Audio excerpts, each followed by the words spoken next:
Hello everyone. Good morning. आशा करता हूँ आप लोग अच्छे होंगे, आपकी तैयारी भी अच्छी चल रही होगी। मेरा नाम दिवस द्विवेदी है और मैं घटना सूत्र की इस खूबसूरत पहल में आप सभी का स्वागत करता हूँ, जहां हम चर्चा करते हैं दैनिक करंट अफेयर्स की। आप ये करंट अफेयर्स हमारे टेलीग्राम चैनल में जाकर डाउनलोड कर सकते हैं, जहां पे आपको करंट अफेयर्स मिलेगा ही। साथ ही साथ आपको 5 MCQs भी मिलेंगे, प्लस दो मुख्य परीक्षा संबंधी मेंस के क्वेश्चन आंसर भी मिलेंगे। और ये दोनों पीडीएफ आपको बाईलिंगुअल मिलेगी। तो जाएं, टेलीग्राम चैनल डाउनलोड करें और वहां से पीडीएफ प्राप्त करें। चर्चा करने से सबसे पहले आज कौन कौन से न्यूज एंड आर्टिकल कवर कर किए जाएंगे। तो प्रारंभिक परीक्षा संबंधी या प्रीलिम संबंधित आर्टिकल जो इम्पोर्टेंट है, जैसे भारत का द्विपक्षीय व्यापार रूस को बढ़ावा देने के लिए, हालांकि मेंस में भी इम्पोर्टेंट है ये। लेकिन यहाँ पर हम देखेंगे किन किन देशों के साथ हमारा कैसा व्यापार है, रूस के साथ क्या व्यापार है, क्या डोमेन में है। और इकोनॉमिक टाइम्स में आर्टिकल, तो इसे हम देखेंगे। टीबी मुक्त भारत अभियान के बारे में देखेंगे। टीबी संबंधी भारत कौन कौन सी पहल अपनाए हुए है, वैश्विक पहल भी थोड़ा सा देखेंगे, प्रीलिम्स से संबंधित हम इसको समझेंगे। साथ ही एक नया पुराना संघर्ष, जो पाकिस्तान संघर्ष में कौन कौन समझौते हुए हैं, क्या क्या परिणाम रहे हैं, थोड़ा सा एक सरसरी नजर उनमें डालेंगे। साथ ही रिटेल महंगाई पर डाटा आया है, काफी इंपॉर्टेंट आर्टिकल है। आज के जो आर्टिकल हैं बहुत अच्छे हैं। खासतौर पर आप देखेंगे फूड इन्फ्लेशन, कोर इन्फ्लेशन संबंधी जो आंकड़े आए हैं सीपीआई के, उनको देखेंगे। इंडियन एक्सप्रेस में ये आर्टिकल है। अमेरिका द्वारा बीजिंग पर टैरिफ स्थगन के संबंध में आर्टिकल है, कि अमेरिका ने क्या किया है, जो बीजिंग पर टैरिफ लगा रहा था उसे हटाने का प्रयास किया, यहाँ पर समझौता हुआ है। तो आगे जो चाइना प्लस जो कंट्रीज हैं, जिन्हें वियतनाम, मलेशिया के रूप में देखा जाता है, उनके संबंध में ये आर्टिकल आया था कि उनका कहीं न कहीं अब देखें व्यापारिक घाटा की बढ़ने की संभावना है। क्या युद्ध उन्माद छुपाता है, इस संबंध में द हिंदू में आर्टिकल है, इसे भी देखेंगे। फिर भारत का जो एयर डिफेंस सिस्टम, उसके बारे में थोड़ा सा देखें, इंडियन एक्सप्रेस में आर्टिकल आया था। इकोलॉजी विश्व की स्थायी अर्थव्यवस्था के बारे में समझेंगे। शिक्षा और रोजगार में जो अंतर है वो हम देखें, किस तरह से अभी भी शिक्षा में सुधार जब की बात होती है तो सिर्फ सिलेबस में हिस्ट्री के चैप्टर हटा देना, या फिर सिलेबस में हिंदी को इंक्लूड करना, क्षेत्रीय भाषाओं के बीच संघर्ष ही होता है। कोई उसमें रोजगार संबंधी ऐसे या स्किल संबंधी कोई बातें नहीं होती कि इनको शामिल किया जाए जिससे रोजगार में बढ़ोतरी मिले। तो इसमें आर्टिकल क्रिटिसाइज कर रहा है बेसिकली, अगर आप देखें तो इसको देखेंगे। पाकिस्तान से परे जो चुनौतियां, उसके संबंध में भी इंडियन एक्सप्रेस में आर्टिकल आया तो उसको भी देखेंगे। तो आइए शुरू करते हैं। मेरा नाम दिवस द्विवेदी है और आज का जो पहला आर्टिकल, उसके बारे में बात करते हैं। आज का जो पहला आर्टिकल है, बात कर रहा है रूस के साथ द्विपक्षीय व्यापार के बारे में। तो बेसिकली जो आर्टिकल है, ये कहना चाह रहा है कि 14 मई 2025 को जो भारतीय निर्यात महासंघ है, बेसिकली अगर आप देखें, भारतीय निर्यात महासंघ है, FIEO, FIEO, पेन बदल देता हूँ मैं। FIEO ने आंकड़ा दिया कि जो भारत और रूस के बीच जो व्यापार है वो बहुत कमजोर है, अर्थात सिर्फ $11 बिलियन के आसपास है। अब $11 बिलियन आसपास है, आपको लगता हो कि बहुत ज्यादा है। तो उसकी तुलना में मैं तुलनात्मक अध्ययन के संबंध में आपको कुछ आंकड़े बता दूंगा, तो आपको अंदाजा लग जाएगा कि भारत के साथ जो रूस का व्यापार है क्यों कम दिखाई देता है। क्योंकि आप देखेंगे भारत के साथ जो यूएस का व्यापार है, वो लगभग आप देखेंगे $131 बिलियन का है। $131 बिलियन का है। वहीं अगर आप देखेंगे चाइना के साथ हमारा जो व्यापार है, वो $118 बिलियन का है। $118 बिलियन का चीन के साथ। अब समस्या ये नहीं है कि हमारा जो हमारा व्यापार घाटा भी हम चीन के साथ अगर आप देखें लगभग $85 बिलियन का है। तो आप 100 इतने $118 बिलियन में आप देखें 85 बिलियन जो व्यापार घाटा है, बहुत नुकसानदायक है। वहीं आप देखें यूएस से तो हमारा $41 बिलियन का क्या है, व्यापारिक फायदा है या सरप्लस है हमारा। लेकिन वहीं चीन के संबंध में घाटा दिखाई देता है, जिस संबंध में जो इंडिया का जो ओवरऑल ट्रेड डेफिसिट है वो बढ़ जाता है। इस संबंध में ये आंकड़ा देता है। ये तो आंकड़े मैंने आपको बताया इसलिए कि आपको तुलनात्मक रूप से अध्ययन करने में आसानी हो। फिर आपको अगर मैं क्रोनोलॉजी की बात करूं तो सबसे ज्यादा व्यापार हमारे यूएस के साथ होता है। यूएस के बाद हमारा व्यापार जो है चाइना के साथ होता है, जैसे कि आंकड़े मैंने दिए। फिर यूएई के साथ, उसके बाद है रसिया, उसके बाद है रसिया। तो यहाँ पर भारत और रूस के संबंध ऐतिहासिक रूप से 50 साल से तो बहुत ज्यादा हैं, अच्छे हैं। लेकिन क्या इनके बीच व्यापार इतना बढ़ पाया, इस संबंध में आर्टिकल कहता है कि भारत और रूस के बीच नए व्यापार समझौते की आवश्यकता है, नई सुविधा को प्रदान करने की आवश्यकता है। फिर आंकड़े यहाँ पर दे दें, और खास तौर पर यहाँ पे हम बात करेंगे, ये आंकड़े तो हैं। इसके अतिरिक्त जो भारत और रूस के बीच व्यापार है, उनमें अगर आप देखेंगे तो जो मदें हैं, अगर हम बात करें जो टूल से क्या क्या होता है, निर्यात की जाने वाली अगर हम मदों की बात करें तो आप जानेंगे कि जो दवाइयाँ हैं, विद्युत है, विद्युत मशीनरी है, इसके अलावा जैविक रसायन है, ये सब बेसिकली भारत से निर्यात होते हैं। और रूस से आयात कच्चा तेल होता है, उर्वरक होता है, रक्षा सामग्री सामग्री होती है, ये होता है। हाल ही में जो भारत के एयर डिफेंस सिस्टम S-400, तो भारत ने रूस से ही आयात किया था। इसके अतिरिक्त अगर आप देखेंगे भारत का लगभग 60% जो रक्षा संबंधी उपकरण है वो रूस से हमारा आयात होता है। ये बेसिकली आंकड़ा ये वाला आर्टिकल कहना चाहता था। ठीक है, तो इसमें बेसिकली प्रीलिम संबंधी यही आर्टिकल थे, इससे हमने थोड़ा सा यहाँ पर देखा समझा। फिर हम देखेंगे अगला आर्टिकल टीबी मुक्त भारत अभियान के बारे में क्या कहना चाहता है। सबसे पहले थोड़ा सा नजर डाल लेता है कि टीबी होती क्या है। ये टीबी वो टीबी नहीं जो आपके घर में है, ये टीबी अलग टीबी है। इस टीबी के अगर देखें, ये बैक्टीरिया कारण होती है, जीवाणु के कारण होती है। और इस जीवाणु का नाम क्या होता है? Mycobacterium tuberculosis. ये बेसिकली जीवाणु का नाम होता है। टीबी मनुष्यों के अगर फेफड़े में अगर आप बात करें तो फेफड़े को प्रभावित करती है। किसको प्रभावित करती है? फेफड़े को प्रभावित करती है। पल्मोनरी टीबी की हम बात कर रहे हैं, लेकिन अन्य रंगों में भी ये प्रभावित करती है। एक्स्ट्रा पल्मोनरी टीबी होती है, वो अन्य रंगों अन्य जो हमारे अंग हैं, उनको भी प्रभावित करती है। टीबी का हम बात करें कि होता कैसे है, तो संक्रमण से होता है, संक्रमण से होता है। ठीक है, वायु के माध्यम से क्या फैलता है। फिर अगर आप देखें कुपोषण है, एड्स है, जो मधुमेह है या डायबिटीज जिसकी बात करें, शराब, धूम्रपान, ऐसे कारक हैं जो टीबी से पीड़ित व्यक्ति को और ज्यादा प्रभावित कर सकते हैं। अगर हम बात करें लक्षण की, तो आपको पता है कि टीबी में बलगम, खून की खांसी आना, ये सारे लक्षण यहाँ पे दिखाई देते हैं। और इलाज के संबंध में देखें तो हालांकि इलाज जो बीमारी है, लेकिन इसकी जो कहते हैं कि इसका इसके इसकी जो दवाइयाँ होती हैं इसके खिलाफ अगर देखें माइक्रो जो एंटीबायोटिक रेजिस्टेंस जो डेवलप हो जाता है, वो यहाँ पे कहीं न कहीं खतरा दिखाई देता है। आज का आर्टिकल क्या समीक्षा करता है? आज का आर्टिकल समीक्षा करता है कि जो प्रधानमंत्री कार्यालय से अगर आप देखें टीबी उन्मूलन कार्यक्रम की समग्र समीक्षा बैठक आयोजित की गई है। तो यहाँ पे बात होती है कि 100 दिन के टीबी मुक्त भारत अभियान की उपलब्धियों को स्वीकार किया गया है। ठीक है, जिसे हाल में प्रधानमंत्री ने समाप्त किया। विशेष रूप से टीबी को शीघ्र निदान करने की ये बात की गई है। अगर हम बात करते हैं यहाँ पर बात करते हैं यहाँ पे 100 दिन का जो अभियान है उसमें अगर हम बात करें 100 दिन टीबी मुक्त अभियान, तो उसमें लगभग 13 करोड़ लोगों की क्या की गई? जांच की गई। 13 करोड़ लोगों की जांच की गई। पता लगाया गया कि लगभग 7.19 लाख लोगों को लगभग टीबी से संबंधित समस्या है। 1 लाख से अधिक निक्षय मित्रों को भी अभियान में लगाया गया। तो ये निक्षय मित्र अभियान बेसिकली निक्षय टीबी को ही बोला जाता है। और निक्षय मुक्त अभियान में जो वॉलंटियर्स हेल्प करते हैं सरकार की, वॉलंटियर हेल्प करते हैं टीबी के संबंध में, उन्हें निक्षय मित्र बोला जाता है। और ये पूरे देश में जन भागीदारी मॉडल के रूप में आयोजित किया गया। इसके अलावा ये आंकड़ा देता है डब्ल्यूएचओ के बारे में देता है, वर्ल्ड हेल्थ ऑर्गेनाइजेशन के बारे में बात करते हैं। डब्ल्यूएचओ क्या कहता है? डब्ल्यूएचओ कहता है कि 2015 से अगर आप बात करेंगे 2023 तक, तो टीबी घटनाओं में 18% की गिरावट आई है। तो ये तो बात कर रहा है। और जो मृत्यु दर है अगर आप देखें, डेथ रेट अगर आप बात करें, डेथ रेट के बारे में बात करें तो लगभग 21% की गिरावट आई है। और जो हेल्थ कवरेज है हमारा, जो मतलब उपचार कवरेज है, 85% हमारा बढ़ा है। साथ ही अगर आप देखें निक्षय पोषण योजना के तहत सरकार कार्य भी कर रही है। आपने देखा हो निक्षय पोषण योजना से सरकार क्या कर रही है? 1,000 रुपए लगभग प्रति माह देती है एसटीबी मरीजों को, जिससे उनको टीबी से निपटने में या जो खाद्य संबंधी समस्या है उसमें उनको हेल्प मिल पाए। ठीक है, ये तो बात होगी, हमने इसके बारे में देखा। आगे अगर हम देखें कि वैश्विक स्तर पर और क्या प्रयास किए जा रहे हैं, तो आपको पता होना चाहिए global plan to end TB 2023 से 2030 तक चला जा रहा है। और प्रयास है कि 2030 तक बेसिकली टीबी को समाप्त किया जाए।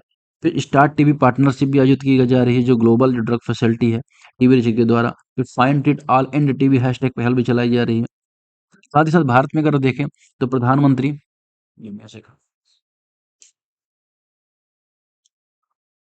अगर आप भारत में बात करेंगे तो भारत में प्रधानमंत्री टीबी टीबी मुक्त अभियान चलाया जा रहा है। प्रधानमंत्री टीबी मुक्त अभियान। इसके अतिरिक्त अगर आप देखेंगे एनटीपी कार्यक्रम चलाए जा रहे हैं। एनटीईपी कार्यक्रम, राष्ट्रीय टीबी उन्मूलन कार्यक्रम चलाया जा रहा है, जिससे पूरे देश में टीबी के उन्मूलन में यहाँ पे आसानी होगी। तो ये तो यहाँ पे बात करें टीबी के संबंध में। ठीक है, तो बेसिकली अगर आपने यहाँ पे देखा क्या आंकड़े हैं, क्या समस्याएं हैं, ठीक है ना, डब्ल्यूएचओ क्या कहता है, कितना हमारे यहाँ पे गिरावट आई है, फिर डेथ रेट पे किस तरह से कमी आई है। तो बेसिकली इस तरह के स्टेटमेंट बनाए जा सकते हैं। डेथ रेट में बढ़ोतरी हुई है या गिरावट में कमी आई है, तो आप यहाँ से इसको आसानी से टैकल कर सकते हैं। फिर अगर हम बात करें थोड़ा सा नवीनतम डाटा के बारे में बात कर लें, थोड़ा सा ये देख लीजिएगा कि टीबी के मामले में जो पहचान हुई है, जो 100 दिन का पोर्टल, उसमें 8 लाख लोग पहचान। तो इसका मतलब वही भारत में टीबी की समस्या है और इतनी आसानी से जाने नहीं वाली, इतनी जल्दी नहीं जाने वाली है। ठीक है, ये यहाँ पे हमने थोड़ा सा देख लिया। अब हम बात करेंगे अगले आर्टिकल की तरफ। अगला आर्टिकल क्या कह रहा है? अगला आर्टिकल बात कर रहा है नया पुराना संघर्ष के संबंध में बात कर रहा है कि हाल में जो पाकिस्तान सैन्य तनाव ने ऐतिहासिक संघर्षों को फिर से उजागर कर दिया। क्योंकि पुराने पैटर्न से ये कुछ हद तक अलग भी हुआ। जैसे आशुतोष वर्धन कहते हैं कि भारत पाकिस्तान संघर्षों में ऐतिहासिक रणनीति व वैचारिक विकास की बात करते हैं। अब देखिए ऐतिहासिक संघर्ष में अगर हम बात करें तो जो भारत पाकिस्तान संबंध जो संघर्ष थे उसमें कारगिल 1999, फिर सर्जिकल स्ट्राइक उससे उसके बाद भारत ने किए। तो इससे क्या हुआ कि ये दिखाता है कि भारत और पाकिस्तान की जो संघर्ष है, भले ही उसमें कोई समझौते सीज फायर की बात हो जाती है, लेकिन उनके लेकिन वो समस्याएं लगातार बनी रहती हैं। अगर आपने भारत पाकिस्तान 1947-48 के बाद देखा होगा कि ठीक है, उस दौरान युद्ध समाप्त हुआ, लेकिन फिर आप देखें 1965 के आसपास समस्या आई। पाकिस्तान को कश्मीर कश्मीर का राग अलापने लगा। बेसिकली जो राजनीतिक मुद्दा है वो बना, और इस वजह से अगर आप देखें भारत पाकिस्तान के संघर्ष दिखाई दिए। फिर आप देखेंगे यहाँ पर ताशकंद समझौता होता है, और ताशकंद समझौते के बाद भी अगर देखें समझौता तो हो गया, लेकिन उसका कोई परिणाम व्यापक यहाँ पे नहीं निकलता है। आप देखेंगे फिर 1971 में आप देखेंगे, 1971 में आप देखेंगे कि जो भारत पाकिस्तान संघर्ष फिर से दिखाई देता है। उसके बाद शिमला समझौता होता है। शिमला समझौते के बाद बेसिकली कोई यहाँ पे ठोस परिणाम नहीं निकल के आते हैं। हालांकि भारत ने 90,000 सैनिकों को वापसी की, लेकिन इसका कोई ठोस परिणाम भारत के पक्ष में नहीं रहा, और आतंकवादी की गतिविधियां बढ़ती गई। फिर 2001 के बाद आप देखेंगे, 2000 में आप देखेंगे कारगिल युद्ध होता है। कारगिल युद्ध के बाद आगरा में समिट होता है। आगरा में समिट होता है, और आगरा समिट में भी आप देखेंगे जो कोई भी खास यहाँ पे लाभ नहीं निकल पाया, कोई खास बैठक का परिणाम नहीं निकल पाया। और लगातार 2001 से आप देखें, 2001 से क्रोनोलॉजी आप पकड़ लें, 2001 से और 2025 तक बीच लगभग 10 से ज़्यादा आतंकी हमले भारत में कंडक्ट किए गए, 10 से ज़्यादा, जिसमें लश्कर ए तैयबा जैसे मोहम्मद की हिस्सेदारी रही। लेकिन भारत ने सबूत भी दिए, लेकिन इस संबंध में भी कोई भी ठोस कदम पाकिस्तान ने नहीं उठाया, जिसका परिणाम ये होगा 2025 में आप देखेंगे ऑपरेशन सिंदूर भारत ने लॉन्च किया, और ऑपरेशन सिंदूर के माध्यम से कई आतंकी ठिकानों को नष्ट किया, लगभग सबसे ज्यादा आतंकियों को मारते। इस संबंध में यहाँ पे बात कर रहे हैं कि संघर्ष पुराना है, लेकिन यहाँ पे बात आवश्यक है कि किसकी, स्थायी समाधान की। ये बेसिकली आर्टिकल यहाँ पे कहना चाह रहा है, जिसको हमने यहाँ पर देखा। अगला आर्टिकल बात करेगा भारत में रिटेल महंगाई के संबंध में। रिटेल महंगाई के संबंध में अब देखिए, रिटेल महंगाई देखिए, आप हम जो सामान खरीदते हैं वो रिटेल सामान है, थोक सामान तो है नहीं, तो उसे रिटेल सामान बोला जाता है। और रिटेल सामान के लिए अगर आप देखें कंज्यूमर प्राइस इंडेक्स को माना जाता है कि जो सीपीआई है वो बताती है कि रिटेल जो इन्फ्लेशन है वो कितना बढ़ी है, कितना घटा है, ये सब बारे में बात करती है। तो सीपीआई एक ऐसा इंडिकेटर है जो उपभोक्ताओं की विशिष्ट वस्तुओं की एक बॉक्स बनाता है। जैसे मान लीजिए एक बॉक्स है, ये बॉक्स बना दिया, इस बॉक्स में आम आदमी है, आम आदमी क्या क्या कंज्यूम करता है उन सारी चीजों को यहाँ पर डालता है, ठीक है ना। और सर्विसेज की भी यहाँ पे बात करता है कि आम आदमी कितना यहाँ पे, अगर देखें जैसे भोजन है, अब इसमें क्या क्या बॉक्स में आ सकते हैं। बॉक्स में अगर आप देखें सीपीआई का भोजन आता है, आवास आता है, वस्त्र आते हैं, शिक्षा आती है, ठीक ना, स्वास्थ्य आता है, परिवहन आता है। तो ये बेसिकली जो आइटम है, ये किसमें आते हैं, आम आदमी की बास्केट में। आम आदमी इन सबको खरीदता है। तो इस संबंध में अगर आप देखेंगे सीपीआई क्या करता है, इसके बेसिस पर पता करता है कि पिछले तुलना में, क्वार्टर की तुलना में इस क्वार्टर में जो मुद्रास्फीति है, महंगाई कितनी बढ़ी है, ठीक है। अब सीपीआई बेसिकली अगर आप देखें तो रिटेल स्तर पर देखें, भारत में चार तरह के लोग दिखाई देते हैं। एक तो पहले ग्रामीण स्तर पे आपको पता होना चाहिए, ग्रामीण में अलग लोग रहते हैं, तो सीपीआई ग्रामीण निकालता है, सीएसओ। फिर अर्बन या शहरी भी निकालता है, फिर संयुक्त भी निकालता है कि संयुक्त में अगर आप देखें ये क्या स्टेटस रहा, फिर इंडस्ट्रियल वर्कर का निकालता है। मतलब इंडस्ट्रियल वर्कर के संबंध में संयुक्त, ग्रामीण व शहरी, चार स्तर पर अगर आप देखें सीपीआई जारी होता है। तो इसे सीपीआई ग्रामीण, सीपीआई शहरी, सीपीआई संयुक्त और सीपीआई इंडस्ट्रियल लेबर कहते हैं। अगर हम बात करें जो इंडस्ट्रियल लेबर वाला है, ये बस अगर आप देखें प्रकाशित करने वाली संस्था श्रम मंत्रालय है, श्रम मंत्रालय है। बाकी अगर जितने भी अगर सीपीआई हैं वो सब, उन सबको कौन पब्लिश करता है, उन सबको पब्लिश करता है किस, कौन, सीएसओ, सेंट्रल स्टैटिस्टिकल ऑफिस, ये पब्लिश करता है। अगर हम बात करें ये जो आधार वर्ष है, अगर हम बात करें अगले यहाँ पे पॉइंट देखें, अब जैसे सीपीआई जब निर्धारित होता है इसमें आधार वर्ष क्या होता है, तो आधार वर्ष अगर आप देखेंगे तो आधार वर्ष 2012 होता है। 2012 के आधार पर पता लगाया जाता है, और आधार वर्ष ऐसे निर्धारित किया जाता है, ऐसा वर्ष आधार वर्ष होना चाहिए ना तो बहुत ज्यादा महंगाई हो, ना बहुत ज्यादा माल सस्ता हो, उससे आधार वर्ष माना जाता है। बेसिकली सीपीआई का पर्पज ये होता है कि महंगाई की दर को मापा जाए। जैसे आरबीआई, आरबीआई क्या करे, आरबीआई जो अपनी मौद्रिक नीति है उसके निर्धारण में उसको हेल्प मिले, मौद्रिक नीति के निर्धारण में हेल्प मिले, ठीक है ना। अब मौद्रिक नीति क्या होती है आपको पता होना चाहिए। देखिए मौद्रिक नीति बेसिकली भारत में, भारतीय अर्थव्यवस्था में मुद्रा का जो मोबिलिटी है, मुद्रा का जो पलायन है, मुद्रा का जो संवेग है, वो किस तरह से मैनेज करना है, उसे मौद्रिक नीति के अंतर्गत देखा जाता है। और इसके और इसको बेसिकली मैनेज करने के लिए मौद्रिक नीति कमेटी बनाई जाती है, एमपीसी कमेटी बनाई जाती है, आरबीआई एक्ट 1934 के तहत, 1934 के तहत बनाई जाती है। उसका कार्य क्या होता है कि मूल्य स्थिरता, कि भारत में मूल्य स्थिरता बनी रहे, मुद्रास्फीति बहुत ज्यादा न रहे। फिर जो विदेशी मुद्रा मूल्य है उसको सुनिश्चित करना, ठीक है। ये सारी बातें यहाँ पर ये याद रखती है, और इससे बेसिकली शक्ति मिलती है, 1934 की एक्सट्रीम मिलती है 445 जेड बी। अब ऐसा है कि इसको संविधान शक्ति मिलती है, ऐसा यहाँ पे गलत हो जाएगा, आरबीआई एक्ट के थ्रू 1934 को यहाँ से शक्ति मिलती है। और इसका नियम है, अगर आप देखें मौद्रिक नीति जो कमेटी है उसको लगभग अगर आप देखेंगे 4 बैठक करनी होती है साल में, और तिमाही स्तर पर यहाँ पे बैठक होती है। अब इसमें जो सदस्य होते हैं उनकी अगर बात करें, स्ट्रक्चर की बात करें, तो गवर्नर होता है। उसके बाद अगर आप देखेंगे डिप्टी गवर्नर भी होते हैं। फिर और जो मेंबर होते हैं अगर आप देखेंगे, जो केंद्रीय बोर्ड द्वारा नामित होते हैं, सरकार द्वारा नामित, फिर केंद्र सरकार द्वारा नामित 3-3 व्यक्ति भी होते हैं। तो इस तरह से जो मेंबर होते हैं अगर आप देखें, वो इसमें कार्य करते हैं। साथ ही अगर आप देखेंगे इनका काम क्या होता है, मौद्रिक नीति समिति दर पर समीक्षा करना। अगर हम बात करें, ये वो दर होती है बेसिकली। अगर आप देखें जो आरबीआई यहाँ पर क्या करता है, वाणिज्य बैंकों को लोन दे रहा है, वाणिज्य बैंकों की जमा स्वीकार कर रहा है, इस संबंध में जो नीति जारी करता है, इस संबंध में जो कार्य होते हैं, सारी मौद्रिक नीति के संबंध में रहते हैं। अब अभी यहाँ पे क्या हुआ है, अगर हम यहाँ पे बात करें, यहाँ पे बात करें, इसको मिटा देता हूँ। अभी क्या हुआ कि भारत की जो खुदरा मुद्रा महंगाई है, जो सीपीआई द्वारा मापी जाती है, अप्रैल 2025 में 3% के आसपास गिर गई। तो ऐसा माना जा रहा है कि भारत में जो खुदरा है, रिटेल इन्फ्लेशन, वो कहीं न कहीं कमी आई है। और आप भी देखेंगे कि खाद्य संबंधी बातें हो, चाहे आप देखेंगे जो सब्जियां हैं, उन सब में कहीं ना कहीं रेट में कमी इस संबंध में आंकड़ा दे रहा है। और ये आंकड़ा बेसिकली कह रहा है कि जो सीपीआई है, अगर हम बात करें 3.16% के आसपास यह गिरा है। उसमें अगर आप देखें जो खाद्य मुद्रास्फीति है, फूड इन्फ्लेशन है, सीपीआई फूड, उसमें 2.91% की यहाँ पे गिरावट आई, जो 2023 के बाद यहाँ पे निचला स्तर है। 2023 तक अगर आप देखेंगे, पहले तो कोविड-19 का इम्पैक्ट था, फिर उसके बाद अगर आप देखेंगे रसिया यूक्रेन वार हो गया। तो इस संबंध में अगर आप देखें, महंगाई लगातार बढ़ती रही, महंगाई में कोई कमी नहीं आई है। अगर हम बात करें खाद्य मुद्रास्फीति में, दाल, अनाज है, सब्जियां हैं, दूध, डेयरी, ये सब प्रोडक्ट को यहाँ पे मापा जाता है। फिर इसके लिए कुछ और संबंध, कुछ और कीवर्ड्स के बारे में अगर हम देखें यहाँ पर, अब देखिए सीपीआई अगर बात करें यहाँ पर, कमी आई है। इसका मतलब क्या हुआ? इसका मतलब ये हुआ कि महंगाई कम हो रही है, महंगाई कम हो रही है, महंगाई कम हो रही है। अगर सीपीआई की दर यहाँ पे बढ़ती है, बोलती है कि 7% हो गया, तो इसका मतलब क्या होता है, महंगाई बढ़ गई है। ठीक है। अब सीपीआई को मापा कैसे जाता है, तो अगर आप देखें करंट में जो सीपीआई रेट है, बटे बटे लास्ट ईयर, जो सीपीआई था, इंटू 100, इससे पता चलता है कि जो मुद्रास्फीति सीपी कितनी बड़ी है। ठीक है। अब आरबीआई यहाँ पे टारगेट ये करता है कि जो मुद्रास्फीति है, 4 प्लस माइनस 2 2 से ज्यादा नहीं बढ़ना चाहिए। अर्थात इन्फ्लेशन जो है 4+2 - 2 6, और 2 के बीच में रहनी, 2 से 6 के बीच में यहाँ पे रहनी चाहिए। तो यहाँ पर पहली बार ऐसा हुआ है, जब देखेंगे काफी टाइम बाद, कि जो मुद्रास्फीति है लगभग जो आरबीआई का टारगेट उसके अंतर्गत रही है। ये एक आरबीआई के लिए बड़ी बड़ी सफलता की बात है। यहाँ पे ये बात है। फिर हम बात करेंगे कोर मुद्रास्फीति क्या होती है। कोर मुद्रास्फीति पे आंकड़ा ये कह रहा है कि 3.2% अगर आप देखेंगे, कोर मुद्रास्फीति पहुंच चुकी है। ठीक है। अब कोर मुद्रास्फीति में क्या होता है कि जो खाद्य वाले आइटम, उनको हटा दिया जाता है, खाद्य वाले आइटम को हटा दिया जाता है। कोर मुद्रास्फीति इसमें मूल वस्तुओं सेवाओं की कीमतें बढ़ती हैं तो पता चलता है। लेकिन इसमें अगर आप देखेंगे,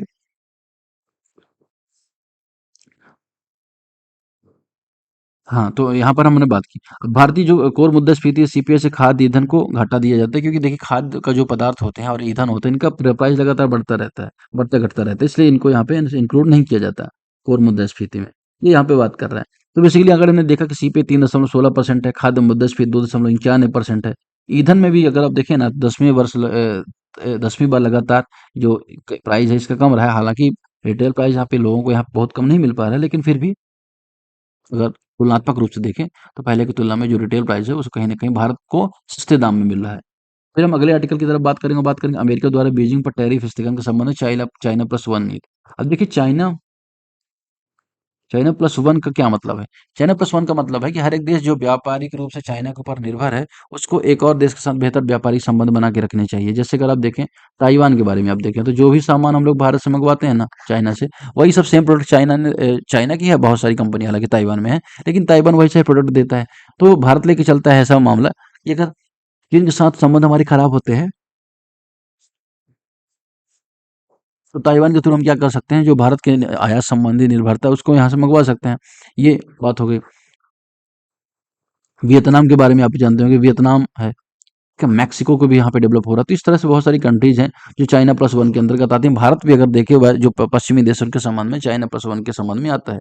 ये आंकड़ा बेसिकली ये कहना चाह रहा है, पूरा जो एडिटोरियल है, कि जब जो अमेरिका और चीन के बीच संघर्ष रहता है किसी भी चीज को लेकर, तो जो चाइना प्लस वन कंट्रीज है उनको फायदा होता है, उनके यहाँ निवेश जाता है, उनके यहाँ से आयात बढ़ता है। लेकिन जैसे ही इन दोनों के समझौता हो जाता है, तो चाइना प्लस वन जो कंट्रीज हैं, वो कहीं ना कहीं उनका जो व्यापारिक घाटा बढ़ने लगता है, कहीं ना कहीं जो उनके चैलेंज फिर से उत्पन्न होने लगता है। ये यहाँ पे बात कर रहा है। ठीक है। अब यहाँ पे चीन पर निर्भरता के बारे में बात करें कि चीन सेमीकंडक्टर के क्षेत्र में हो, चाहे इलेक्ट्रिक वाहन के क्षेत्र में हो, जो बैटरी पार्ट्स के रूप में हो, चीन के ऊपर वैसे निर्भरता, ग्लोबल सप्लाई चेन की निर्भरता बढ़ी हुई है, और इसे यहाँ पर कम करने की दिशा में प्रयास किया जा रहा है, लेकिन इतना आसान नहीं है। बात है, यहाँ वियतनाम अमेरिका की जो निर्यात है 2019 से 23 में टैरिफ में 30% से अधिक बढ़ा है। फिर मैक्सिको का भी जो निर्यात है 15% के आसपास बढ़ा है। तो कई देश अगर आप देखें चीन को प्रतिस्थापित करने के लिए यहाँ पे प्रयास कर रहे हैं, लेकिन अभी इतना आसानी आंकड़ा नहीं होने वाला। तो यहाँ बेसिकली आंकड़े देता है, प्रिंट संबंधी कुछ खास यहाँ पे बातें नहीं थी, तो इसे हम यहाँ पे आगे चलेंगे और चर्चा करेंगे अगले आर्टिकल की। अगला आर्टिकल बेसिकली बात कर रहा है किसके बारे में, बात कर रहे हैं अगला आर्टिकल यहाँ पर युद्ध जो है उन्माद बचाता है। अगर आप देखेंगे कि गलत जानकारी की वजह से अगर आप देखें, अभी आप गूगल ट्रेंड में क्या सबसे ज्यादा न्यूज में रहा, गूगल ट्रेंड में न्यूज में रहा न्यूक्लियर बम, पाकिस्तान पर भारत का अटैक, इंडिया ने किया पाकिस्तान पर हमला, इंडिया ने किया पाकिस्तान पर कब्जा। ये सारे गूगल ट्रेंड बहुत ज्यादा रहे हैं, तो जो कहीं ना कहीं वर्तमान में अगर आप देखेंगे मानवीय जो संबंध है, मानवीय संघर्ष है, आंतरिक संघर्ष उनको दिखाते हैं। लेकिन अगर हम बात करें दूसरे पहलू पर नजर डालें तो आप पाएंगे ना कि युद्ध केवल क्या लाता है, युद्ध केवल विनाश लाता है। अगर आप देखें युद्ध में केवल विनाश लाता है। जो हार गया है उसको अपनी भरपाई करनी पड़ती है, और जीत गया है वो अपनी जीत की भरपाई उसको करनी पड़ती है। अगर आप देखें कोई कंट्री जीतता भी है, जैसे भारत पाकिस्तान से कई युद्ध जीते, लेकिन अगर आप देखेंगे ना भारत पाकिस्तान संघर्ष में 16,000 से सैनिक मारे गए, 16,000 सैनिक मारे गए। इन सैनिकों को मुआवजा, इन सैनिकों की जो हानि हुई वो कहीं ना कहीं अगर आप देखेंगे समस्या दिखाता है। फिर 16,000 में आप देखेंगे ये आंकड़ा देता है ये आर्टिकल की भारत पाकिस्तान कारगिल युद्ध में 527 लोग, ऑपरेशन पवन में 1165 लोग मारे गए, लिट्टे विरोध में गए तो वहां भी 25,000 के आसपास सैनिक हताहत हुए। गूगल ट्रेंड्स में अभी भी आंकड़ा दे रहा है। तो अगर आप देखें युद्ध केवल विनाश लाता है, युद्ध में सैनिकों का हानि होती है। फिर आप देखेंगे मुद्रास्फीति बढ़ने की संभावना होती है। हालांकि अभी आप देखें मुद्रास्फीति जो आंकड़े हैं पिछली तिमाही के हैं, लेकिन अगर युद्ध ये बहुत लंबे समय तक खिंचता पाकिस्तान भारत का, तो कहीं ना कहीं आयात निर्यात बाधित होता। जो पैसा है वो सामाजिक कार्यक्रमों की जगह युद्ध में लगता या हथियार खरीदने में लगता, और ये कहीं ना कहीं आप देखें विनाश की तरफ ही ले जाता है। तो युद्ध कहीं ना कहीं विकल्प नहीं हो, ये आर्टिकल इस बारे में बात कर रहा है। फिर हम देखेंगे अगले आर्टिकल की तरफ बढ़ेंगे।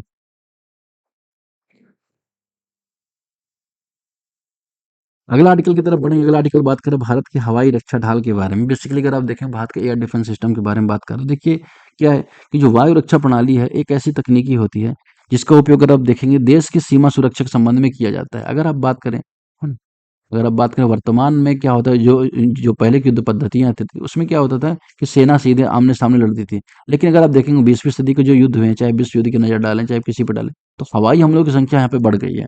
और आप देखें पड़ोस में पाकिस्तान यहाँ पे स्थित है, और यहाँ पे चाइना स्थित है, यहाँ पे चीन स्थित है, चीन स्थित है, भारत यहाँ पे, पाकिस्तान। तो अगर आप देखें हवाई संबंधी सुरक्षा ना होती यहाँ पे भारत पहुंचने में अगर चाइना को पाकिस्तान को 10 मिनट नहीं लगेगा, चाइना को यहाँ पे 20 मिनट नहीं लगे पहुंचने में। इसलिए हवा के संबंध में जो हवाई मार्ग है उनको सुरक्षा यहाँ पे आवश्यकता होती है, क्योंकि सेना चलेगी, सेना आएगी, सेना को पहुंचने में टाइम लगेगा, सेटेलाइट सिमट जाएगी, लेकिन हवाई हमले तुरंत किए जा सकते हैं। 10-15 मिनट में पाकिस्तान की सेना पहुंची और वहां पर हमला कर सकती है। जैसे भारतीय सर्जिकल स्ट्राइक की, पाकिस्तान को संभलने का मौका नहीं मिला, एयर स्ट्राइक में संभलने का मौका नहीं मिला। क्यों? क्योंकि इतनी तीव्रता से हमने हमला करके वापस आ गए कि वो संभल ही नहीं पाए। इस तरह से अगर आप देखें भारत के संबंध में भी खतरे बढ़ जाते हैं, इसलिए यहाँ पे आर्टिकल बात कर रहा है। साथ ही अगर आप देखें नीड क्या है, नीड के संबंध में आप देखें आवश्यकता क्या है।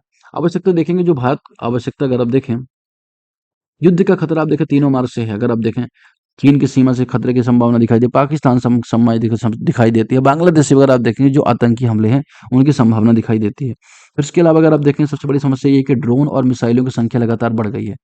ड्रोन हमले आप देखें भारत अमेरिकन जो पाकिस्तान है ने कम से कम 400 से ज्यादा ड्रोन भारत की तरफ छोड़े, और ये कहीं ना कहीं समस्या दिखाता है। फिर आप देखेंगे मिसाइल के बारे में, मिसाइल भी आप देखेंगे मिसाइल लॉन्च होते हैं इतनी तीव्रता से पहुंचते हैं और बहुत तेज हमला कर सकते हैं। इसके संबंध में अगर आप देखें आवश्यकता किसकी होती है, आवश्यकता होती है एयर डिफेंस सिस्टम की। एयर डिफेंस सिस्टम क्या करता है, जो आ रहे मिसाइल को या कोई भी इक्विपमेंट उसको टारगेट कर लेता है और उसे हवा में ही नष्ट कर देता है। इससे संबंध में आपने आर्ड के बारे में सुना होगा, फिर आपने पैड के बारे में भी सुना होगा, आकाश के बारे में सुना होगा, आकाश तीर के बारे में सुना होगा। फिर इसके अतिरिक्त आपने S-400 के बारे में भी सुना होगा। तो ये जो है बेसिकली बात कर रहा है कि जो हवाई मार्ग है उनमें कहीं ना कहीं यहाँ पे सुरक्षा संबंध को मजबूत करने की आवश्यकता है। साथ ही अगर आप देखें इसके संबंध में आकाश के बारे में हमने देखा, बाराक 8 मिसाइल अगर आप देखें इंडिया ने इजराइल से लिया है, जो भारत का एयर डिफेंस सिस्टम बेहतर बनाता है। MRSAM है। इस तरह से भारत ने रक्षा प्रौद्योगिकी में जो खर्च किए हैं, चाहे S-400 का है, तो कहीं ना कहीं भारत की जो सुरक्षा है, आंतरिक सुरक्षा को बनाए रखने में, आतंकी हमलों को या सेना के जो भी हमले उनको बनाए रखने में यहाँ पे मदद की है। अगर हम बात करें चुनौतियां क्या है यहाँ पर, चुनौती संबंधी बात की सबसे बड़ी बात है कि हमें हमारी निर्भरता पूरी तरह से आयात पर है। इससे भारत का पैसा ज़्यादा लगता है। यहाँ पे आवश्यकता क्या है, इनको यहाँ पर हम वे फॉरवर्ड को भी लिंक करते चलते हैं। देखिए आयात सबसे बड़ी समस्या है, लेकिन हमें यहाँ पे कंबाइन प्रोजेक्ट चलाने चाहिए। जैसे जापान ने अभी हमें ऑफर दिया है कि भारत को 6 जो जनरेशन है उसका जो फाइटर जेट है वो हम साथ में बना सकते हैं। फिर रूस के साथ भी अगर आप देखें जो रक्षा संबंधी सामग्रियां हैं उसको हमें साथ में डेवलप करने का प्रयास किया जाना चाहिए। अमेरिका के संबंध में यही। दूसरा अगर आप देखें जो फंडिंग है उसको बढ़ाने की आवश्यकता है।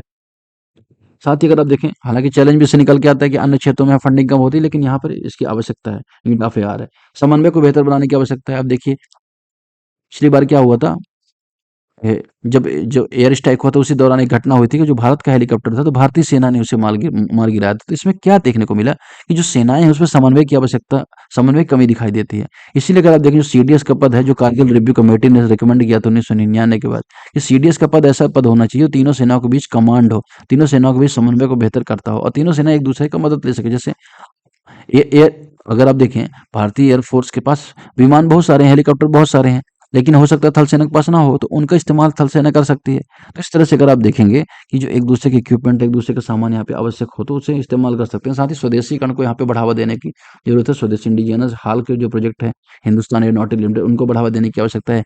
निजी भागीदारी को यहाँ प्रमोट करने की आवश्यकता है। जैसे आप चाइना में जाए पाकिस्तान में जाएंगे तो आप क्या देखेंगे कि पाकिस्तान में बोइंग यानी कंपनियां अगर आप देखेंगे बहुत सारे जेट्स बनाती है, बहुत सारे इक्विपमेंट्स बनाती हैं। तो उस तरह से भारत में भी स्टार्टअप का जो इकोसिस्टम है उसको रक्षा के क्षेत्र में बढ़ाने की आवश्यकता है। ये बेसिकली यहाँ पे ये आर्टिकल कहना चाह रहा था, उसको हमने यहाँ पर देखा। फिर हम अगले आर्टिकल की तरफ बढ़ेंगे और अगला आर्टिकल किस बारे में बात कर रहा है, अब देखेंगे अगला आर्टिकल बात कर रहा है इकोलॉजी विश्व की स्थायी अर्थव्यवस्था के संबंध में। बेसिकली अभी क्या हुआ कि पर्यावरणविद जो सुंदरलाल बहुगुणा द्वारा एक लेख बताया गया जिसमें ecology is the permanent economy के बारे में बात की है। तो काफी अच्छी बात है यहाँ पे, काफी अच्छा यहाँ पे economy is ecology is permanent economy, permanent economy. Ecology permanent economy से संबंध में यहाँ पे बात किसका उद्देश्य बेसिकली ये है कि असली जो मानव समृद्धि है ना वो हमारी पारिस्थितिकी तंत्र है। अगर हमारे पास पर्यावरण नहीं है, स्वच्छ हवा नहीं ले पा रहे, स्वच्छ पानी नहीं पी पा रहे हैं तो हमारे किस काम की इकोनॉमी है। तो इकोलॉजी अगर हमने डेवलप कर ली, इकोलॉजी को हमने बेहतर कर लिया ना तो स्थायी रूप से वो हमारे लिए इकोनॉमी का ही कार्य करेगी। क्योंकि अगर आप देखेंगे आर्थिक गतिविधियों को भी बढ़ावा मिलता है। अगर आप देखेंगे पर्यावरण संबंधी गतिविधियों से तो बहुत सारी यहाँ पे आसानी होती है। इस संबंध में आर्टिकल बेसिकली यहाँ पे बात कर रहा है। अब इसके अतिरिक्त अगर आप देखेंगे अब यहाँ पे बात तो सही है कि इकोलॉजी एक इकोनॉमी है लेकिन चैलेंज यहाँ पर क्या दिखाई देते हैं, चुनौतियां यहाँ पे क्या दिखाई देती हैं। चुनौतियों पे आप नजर डालेंगे तो अभी क्या हो रहा है कि पर्यावरणीय लागत की अनदेखी की जा रही है। देखिए, आप देखेंगे जो एनवायरनमेंट इम्पैक्ट असेसमेंट है उसको प्रॉपर ना करना, कोई भी प्रोजेक्ट चलाना है तो पर्यावरण संबंधी कितनी हानि होती है उसको अनदेखा किया जाना, कहीं ना कहीं अगर आप देखेंगे चुनौतियां देखने को मिल रही है। और जीडीपी के चक्कर में, जीडीपी बढ़ोतरी के चक्कर में आप देखेंगे जो पर्यावरण कटाई है 100-200 पेड़ की तो सामान्यतः अनुमति हो जाती है कि आप यहाँ पे अगर कोई प्रोजेक्ट चलाने तो यहाँ पे काट सकते हैं। अब हालांकि इस संबंध में बोला जाता है कि उसकी वो कंपनसेटरी जो कैंपा फंड है, कैंपा फंड उसमें वो फंडिंग करते हैं और उसके थ्रू आप देखें कहीं और फॉरेस्ट यहाँ पे डेवलप किया जा सकता है। लेकिन ये फॉरेस्ट को डेवलप होने में बहुत टाइम लगता है, इतना आसान नहीं है कि तुरंत डेवलप हो जाए। और जो भारत का टारगेट है कि भारत की जो 33% लैंड है उसमें पर्यावरण होना चाहिए। और ये अगर 33% लैंड पर्यावरण है तो भारत के जो पारिस्थितिकी जो चुनौतियां हैं वो कम देखने को मिलेंगी। लेकिन अगर आप देखें ये आंकड़ा भले ही पड़े लेकिन 24% के आसपास बढ़ पाया है। कुछ ही राज्य ऐसे हैं जहाँ पर अगर आप देखें 33%, मध्य प्रदेश अरुणाचल प्रदेश जैसे राज्य नॉर्थ ईस्ट में उनमें 33% से ज्यादा वन है। लेकिन ज्यादातर राज्यों में आप देखेंगे जो वन है उनमें लगातार कमी आती जा रही है, कहीं ना कहीं समस्या हो रहा है। और इसका दूसरा कारण ये भी है ना कि उपभोग आधारित मॉडल है। हम देखिए कंजप्शन बेस्ड मॉडल पर चलते हैं। हम सबसे ज्यादा कितना उपयोग कर रहे हैं, कितना कंजप्ट कर पा रहे हैं, कितना अर्बनाइजेशन कर पा रहे हैं, इसको यहाँ पे देखते हैं। अगर इसकी जगह जो भूटान कॉन्सेप्ट है ग्रीन जो हैप्पीनेस इंडेक्स है उसको यहाँ पर देखिए, हैप्पीनेस कितनी है ये इंपॉर्टेंट है। ये इंपॉर्टेंट नहीं है कि आप कितना कंजप्ट कर रहे हैं, आपके पास गाड़ी है, आपके पास 4 गाड़ी है, आप लगातार बहुत सारे कपड़े हैं, बहुत सारे डिवाइसेस है, लेकिन इसका यूज कहाँ पे है, या इसका यूज आप कर पा रहे हैं, कैसे हैप्पीनेस आपको उत्पन्न हो रही है, नहीं। इसका कहीं ना कहीं आप देखेंगे पर्यावरण पर नकारात्मक प्रभाव ही पड़ रहा है। कपड़े वेस्ट हो रहे हैं, आपके प्लास्टिक वेस्ट हो रहे हैं, डिवाइसेस वेस्ट हो रहे हैं, ईंधन अगर आप देखें पोल्यूशन हो रहा है। ये सारी समस्या यहाँ पे देखने को मिलती है। इस संबंध में यहाँ पे बेसिकली आर्टिकल कहना चाह रहा था और ये हमने यहाँ पर देख लिया। फिर अगला आर्टिकल बात करेंगे भारत में शिक्षा और रोजगार में अंतर। अगर आप देखें भारत में शिक्षा और रोजगार में क्या अंतर है, आप देखेंगे वर्तमान में सबसे बड़ी समस्या क्या देखने को मिल रही है कि जो वर्तमान में सबसे बड़ी समस्या देखने को मिल रही है जो शिक्षा है वो इस तरह से है कि सिलेबस जो है ऐसे डिजाइन किया जा रहा है जिसमें भाषा की प्राथमिकता दी जाना है। भाषा हिंदी भाषा होनी चाहिए, 3 भाषा होनी चाहिए, 4 भाषा होनी चाहिए। सिलेबस को 4 साल कर दो, 2 साल कर दो, 3 साल कर दो। इससे बहुत ज़्यादा प्रभाव नहीं पड़ता है। यहाँ पे प्रभाव आवश्यक है कि जो सिलेबस होना चाहिए इंडस्ट्रियल लिंक या उद्योग आधारित होना चाहिए, मांग आधारित होना चाहिए। मांग किसकी है इंडस्ट्रीज को? क्या मांग है इंडस्ट्री को कि 3 भाषा किसी को आनी चाहिए? क्या मांग है इंडस्ट्री को कि यहाँ पर 4 साल का कोर्स इंपॉर्टेंट, 3 साल का कोर्स इंपॉर्टेंट है? क्या स्किल की नीड है इंडस्ट्रीज को? तो भारत में नीड क्या है? भारत में क्या एजुकेशन दे के, क्या स्किल दे के भारत के जो युवा हैं, उनको रोज़गार कैसे दिया जा सकता है? इसको यहाँ पे इंक्लूज़न करने के लिए आर्टिकल बात कर रहा है और यही यहाँ पे आर्टिकल जो क्रिटिसाइज़ कर रहा है, नई नई जो शिक्षा नीति उसको भी क्रिटिसाइज़ कर रहा है, साथ ही जो भारत में शिक्षा संबंधी व्यवस्था है उसको संबंध में भी यहाँ पे इसको क्या कर रहा है, इसकी यहाँ पे बात कर रहा है। ये यहाँ पर बात आती है कि जो ये समस्याएँ हैं इनको कैसे दूर किया जा सकता है? ये सारी समस्याएँ तो बनी हुई है और न्यू एजुकेशन पॉलिसी भी समस्या बनी हुई है। तो आप देखेंगे जो 15 से 59 वर्ष की कैटेगरी में आप देखेंगे, ये बेरोजगारी की समस्या बहुत ज़्यादा दिखाई देती है। फिर नवाचार स्टार्टअप के संबंध में आप देखेंगे कि जो वैश्विक नवाचार सूचकांक है उसमें 40वां स्थान प्राप्त करने के बावजूद पेटेंट दाखिल करना, पेटेंट को मंजूर करने में कितनी ज़्यादा अड़चनें यहाँ पे देखने को मिलती है। भारत में सरकार ने हालाँकि बहुत सारे प्रोजेक्ट चला रखे हैं, जैसे अटल नवाचार मिशन हो गया, कौशल विकास मिशन हो गया। लेकिन इस संबंध में देखें, लोग एनरोलमेंट है और उसके बाद लोग यहाँ से जाने के बाद कहाँ रोज़गार प्राप्त कर रहे हैं, वो समस्या अभी भी देखने को मिल रही है। और ये सारी बातें यहाँ पर देखने को मिल रही है कि हमारा जो यूएस एशिया जो विश्वविद्यालय रैंकिंग 2024 उसमें हमारा बेहतर स्थान है। आईआईटी बॉम्बे में हमारा 40 आईआईटी बॉम्बे हमारा 40 रैंक रहा है, किसमें 40 रैंक रहा है। यूएस की जो एशिया रैंकिंग है, फिर अब ये आईएससी बेंगलोर की 52 रैंकिंग की बात कर रहा है। तो ये बता रहा है कि जो शिक्षा जो संस्थान है उनकी रैंकिंग तो हमारी बेहतर है, लेकिन फिर भी अगर आप देखेंगे ना कि इनका जो प्रभाव है रोजगार के संबंध में बहुत बहुत कम दिखाई देता है। और यही आर्टिकल इस बारे में आप बात कर रहे हैं कि उसको यहाँ पे आवश्यकता इसकी है। पाकिस्तान के संबंध में हमने आर्टिकल यहाँ पे देख ही लिया, तो इसको हम यहाँ पे दोबारा नहीं देखेंगे। तो आज के फिलहाल आर्टिकल में इतना ही है। तब तक के लिए आप सबका बहुत बहुत धन्यवाद। अच्छे से तैयारी करते रहिए।